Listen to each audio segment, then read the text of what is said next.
Donc cette série statistique de variables est une série chronologique. Donc nous allons numéroter chacune des lignes donc de 2007 à 2015 par leur numéro et on se pose la question du coup quelle sera la population en 2025, soit la 19e année. Donc on a représenté le nuage de points qui était allongé et on a pu ainsi obtenir la droite d'ajustement affine.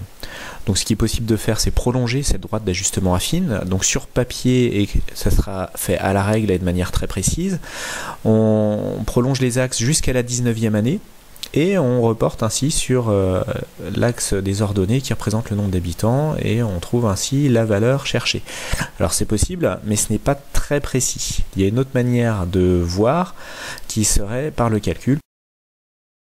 À partir de l'équation de la droite d'ajustement affine, on retrouve les variables y et x. X correspond au rang de l'année, donc ça sera la 19e année pour 2025, et y correspondra à la population, donc pour cette 19e année.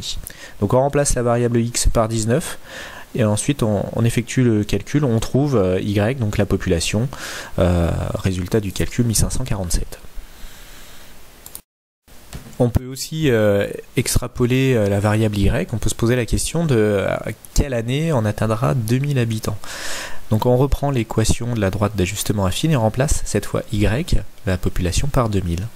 On résout cette équation et on va trouver comme résultat x qui correspond au rang de l'année. Donc là, c'est pas un nombre entier, ça va être 33,6. Donc on sait que ça va être durant la 33e année qu'on passera 2000. Soit en 2039.